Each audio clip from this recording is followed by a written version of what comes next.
ఖమ్మం జిల్లా కల్లూరు పట్టణంలోని ఆరోగ్య హాస్పిటల్ వద్ద ఉద్రిక్తత నెలకొంది. వైద్యం వికటించి 4 ఏళ్ల బాలుడు యశ్వంత్ మృతి చెందడంతో ఆరోగ్య హాస్పిటల్ ముందు బాలుడి బంధువులు ఆందోళన చేపట్టారు. కల్లూరు పట్టణంలో ఏకలవ్య కాలనీకి చెందిన సాయి గంగా భవానీ దంపతులకు యశ్వంత్, జశ్వంత్ అనే కవల పిల్లలు ఉన్నారు. వీరిలో ఒకరు యశ్వంత్కు అనారోగ్యంతో జలుబు చేసి శ్వాస తీసుకోవడంలో ఇబ్బంది పడుతుండటంతో శుక్రవారం సాయంత్రం ఆరోగ్య హాస్పిటల్కు కుటుంబ సభ్యులు జాయిన్ చేశారు. బాలుడు యశ్వంత్కు నిమ్ము ఉందని వైద్యుడు ఇసాక్ అహ్మద్ నిర్లక్ష్యంగా సెలైన్ ఎక్కించి ఇంజెక్షన్లు చేయడంతో డోస్ ఎక్కువై వైద్యం వికటించి బాలుడు యశ్వంత్ మృతి చెందాడని బాలుడి బంధువులు ఆరోపిస్తున్నారు. హాస్పిటల్ ముందు అర్ధరాత్రి ఆందోళనకు దిగారు. దీంతో వైద్యం చేసిన వైద్యుడు హాస్పిటల్ లోనికి వెళ్లి తాళాలు వేసుకుని ఉండడంతో కోపోద్రేకులైన బాలుడి బంధువులు తలుపులు పగలగొట్టి లోనికి వెళ్లి ప్రయత్నం చేశారు.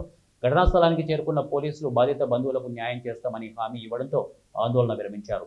అయితే బాలుడి మృతదేహం మీద పడి యశ్వంత్ లే చాక్లెట్ తీసుకొచ్చా అని రోధిస్తుంటే చూపరులు కన్నీరు మున్నీరయ్యారు.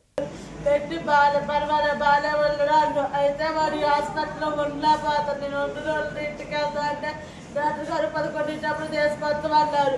అయితే సరే అన్నాడు. సరే అని సంతకం పెట్టాలి.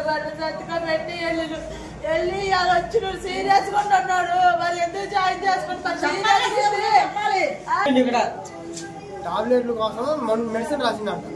మెడిసిన్ రాస్తే మా ఇల్లు ఎక్కడే కదండి, మేము ఇంటికి వెళ్తాం. మేము ఇంటికి వెళ్ళి మరి తర్వాత మా వాళ్ళు తీసుకొని వస్తామని చెప్పానంటే, నువ్వు బయటకు వెళ్తే నాకు సంబంధం లేదని నువ్వు సంతకం పెట్టుకోవని చెప్పి సంతకం పెట్టించుకొని సంబంధం లేదు అని చెప్పి సంతకం పెట్టించుకోండి. ఆమెకు రాయడానికి కూడా రాదు. ఏలు మాత్రం పెట్టించుకోండి. ఓకే వెళ్ళింది. నేను ఇందాక తీసుకొని వచ్చిన పిల్లగాన్ని ఇంటికాడ నుంచి హాస్పిటల్ తీసుకొని వచ్చినప్పుడు మరి నిన్న మీరు సంతకం పెట్టించుకున్నప్పుడు మళ్ళీ అడ్మిట్ చేసుకోకూడదు కదా. ఏం చెప్పారు? ఖమ్మం తీసుకెళ్తారా, ఇక్కడ చేస్తారా అని చెప్పాను. ఖమ్మం ఎప్పుడు తీసుకెళ్ళాలి సార్ అని చెప్పి నేను అడిగాను. పిల్లగాడికి సీరియస్గా ఉందా, ఇప్పుడు తీసుకెళ్లాలా, రేపు పొద్దున్న తీసుకెళ్లాలా, ఎప్పుడు తీసుకెళ్లాలని నేను అడిగినప్పుడు నాకు డాక్టర్ గారు ఏం సమాధానం చెప్పకుండా 10 నిమిషాలు ఆగని చెప్పేసి అన్నారు. ఈ 10 నిమిషాల్లో లోనికి తీసుకెళ్ళారు.